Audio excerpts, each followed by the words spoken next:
संसद को लोकतंत्र का मंदिर कहा जाता है, जहां बहस होती है, सहमति असहमति होती है और जनता की आवाजों को नेता उठाते हैं। लेकिन बीते कुछ दिनों में ये तस्वीर बदलती हुई साफ नजर आ रही है। दिल्ली की संसद हो या तुर्की की संसद, हर जगह सवाल एक ही है, क्या संवाद की जगह अब टकराव ले रहा है? ये सवाल अब इसलिए उठ रहा है क्योंकि भारत की संसद में हाल ही के दिनों में लगातार हंगामा देखने को मिला। कई मुद्दों को लेकर सरकार और विपक्ष आमने सामने है। नारेबाजी और विरोध प्रदर्शनों के चलते बार बार संसद की कार्यवाही भी स्थगित हो रही है। नतीजा ये कि कई अहम मुद्दों पर चर्चा अधूरी रह जाती है। तो ये तो बात रही दिल्ली की संसद की। तो वहीं इसी बीच तुर्की की संसद में कुछ ऐसा देखने को मिला जिससे हर कोई हैरान हो गया। दरअसल तुर्की के संसदीय बहस ने एक खतरनाक मोड़ ले लिया। सत्ता और विपक्ष के सांसदों के बीच कहासुनी देखते देखते हाथापाई में बदल गई। संसद के भीतर हुई इस लड़ाई ने तुर्की ही नहीं बल्कि दुनिया को चौंका दिया। तुर्की की संसद में बुधवार को जमकर हंगामा हुआ और सत्ताधारी दल और विपक्षी सांसद आपस में भिड़ गए। दोनों तरफ से जमकर लात घूंसे चल गए। हंगामे के चलते सदन की कार्रवाई स्थगित करनी पड़ी। तो ऐसे में आइए जानते हैं कि हंगामे की वजह क्या रही और क्या है ये पूरा मामला। आपको बता दें, तुर्की की संसद बुधवार को जंग का मैदान बन गई और सत्ता और विपक्षी सांसदों के बीच जमकर लात घूंसे चले। दरअसल कैबिनेट में बदलाव के तहत न्याय मंत्री के पद पर एकिन गुरलेक को शपथ दिलाई जा रही थी, जिसका विपक्षी पार्टियों द्वारा विरोध किया जा रहा था।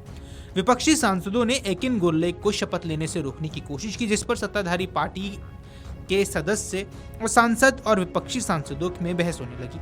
थोड़ी ही देर में यह बहस हिंसक हो गई और सांसदों ने एक दूसरों पर हमला करना शुरू कर दिया। हमले के दौरान जमकर लात घूंसे भी चले, खूब धक्का मुक्की भी हुई। इस घटना का वीडियो भी सामने आया है, जो अब सोशल मीडिया पर तेजी से वायरल हो रहा है। तो आइए अब हम आपको बताते हैं कि तुर्की की संसद में आखिर ये हंगामा क्यों हुआ।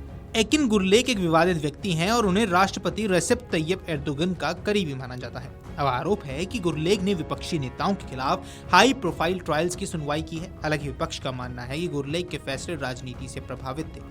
लड़ाई झगड़े के बाद संसद की कार्यवाही 15 मिनट के लिए स्थगित कर दी गई थी। हालांकि सदन की कार्यवाही फिर से शुरू होने के बाद एकिन गुरलेक ने विपक्षी विरोध के बावजूद न्याय मंत्री पद की शपथ ली। रिपोर्ट्स की माने, जब विपक्षी सांसदों ने गुरलेक को तुर्की के न्याय मंत्री के रूप में शपथ लेने से रोकने की कोशिश की तो तनाव ज्यादा बढ़ गया। विपक्षी सांसद संसद के फ्लोर पर आ गए और प्रदर्शन करने लग गए। इसी बीच सत्ता पक्ष के सांसद भी उनका विरोध जताने लगे, जिसके बाद दोनों गुटों के सांसदों में नारेबाजी और खींचतान होने लग गई, जिसके बाद मारपीट भी शुरू हो गई। मौके पर मौजूद सुरक्षा कर्मियों को सांसदों को दूर करने और झगड़े को सुलझाने के लिए कड़ी मशक्कत करते हुए साफ देखा गया है। गौरतलब है कि गुरलेक ने ही इस्तांबुल के मेयर और राष्ट्रपति एर्दोगन के सबसे बड़े विरोधी इमामोग्लू के खिलाफ गुरलेक ने ही अभियोग दायर किया था।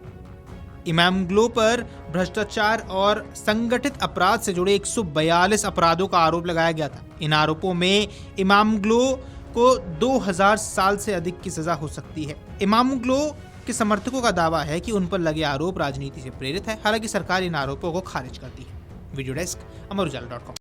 अगर आप ये वीडियो YouTube पर देख रहे हैं तो हमारे चैनल को सब्सक्राइब कर बेल आइकन दबाएं और Facebook पर देख रहे हैं तो हमारे पेज को लाइक करें।